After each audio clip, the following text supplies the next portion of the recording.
জয় গুরু, সুপ্রভাত, হরি ওম। ওম অখণ্ড সংহিতা বা অখণ্ড মণ্ডলেশ্বর শ্রী শ্রীমৎ স্বামী স্বরূপানন্দ পরমহংসদেবের অমৃতময় উপদেশবাণী দ্বাবিংশ খণ্ড। বহু প্রতীক বর্জন। শ্রী শ্রী বাবামণি অট্টহাস্যে দিগন্ত কম্পিত করিলেন, বলিলেন, আমি তোমাদের আপনার জন হব না, তবে কি পর হব?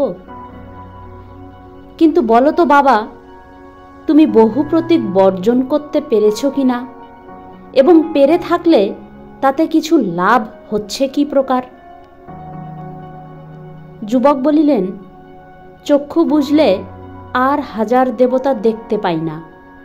ঘর থেকে বাইরে যাবার কালে প্রণামের সময় আর এটা ওটা সেটা করে বহু বহু পূজ্য বিগ্রহের জন্য মন খুঁত খুঁত করে না। একজনের উদ্দেশ্যে প্রাণ উজাড় করে ভক্তি দিয়ে নির্ভয়ে বেরিয়ে পড়ি। এর চেয়ে নিশ্চিন্ততা আর কিসে আছে? শ্রী শ্রী বাবামণি বলিলেন, বহু প্রতীক তোমার মন থেকে দূর হয়ে গেছে, এটা বড়ই লাভের কথা। অনেকেই এই লাভটার মূল্য বোঝে না। ভাবে, লক্ষ্মী প্রণাম করলুম, কিন্তু কালী প্রণামটা তো আর হলো না। ভাবে, দুর্গা পূজা করলাম, কিন্তু কার্তিক পূজাটা যে বাদ পড়ে গেল। কোনো সাধ্বী সতী যদি মনে মনে এই কথা ভাবে যে, স্বামীকে তো খুব সেবা করলুম, কিন্তু দেবর ভাসুরকে তো সেবা করা হলো না, তবে সে কি নিশ্চিন্তে স্বামী সেবা করতে পারে? এক দেবতার পূজা করলে এক রকমের পুণ্য হয়, অন্য দেবতার পূজা করলে আবার অন্য রকমের পুণ্য হয়। সুতরাং এক পূজার পুণ্যে যার মন তুষ্ট নয়, সে অন্য পূজার পুণ্য তো চাইবেই। গ্রাম্য ধর্ম নেতাদের বলতে শুনেছি, নবগ্রহের পূজা করে একটু ধর্ম হলো, আবার শনিকে আলাদা করে পূজা করলে আরও একটু ধর্ম হলো, তারপরে যদি আবার শীতলার পূজা করো তবে আরও একটু ধর্ম হলো।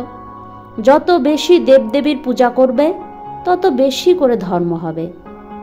সুতরাং পূজার সংখ্যা বাড়াও আর দেবতার সংখ্যা বাড়াও। অথচ এই ভারতেই একদা ইন্দ্রের আর বরুণের কি পূজাটাই না হতো। আজ এদের পূজার নামগন্ধ শোনা যায় না। ইন্দ্র আর বরুণ তবে গেলেন কোথায়? একজনকে পূজা, একজনের প্রতি আনুগত্য, একজনকে সর্বস্ব সমর্পণ, এটাই হচ্ছে পূজার অন্তর্নিহিত কথা।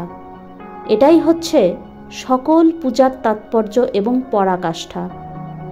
10 জনকে যে ভুলতে পেরেছে, তার আরাধ্য ওই একজন ঔজ্জ্বল্যে নিত্যকাল জ্বলজ্বল করে থাকতে থাকেন, জ্বলতে থাকেন।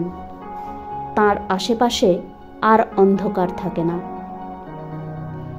হরি ওম।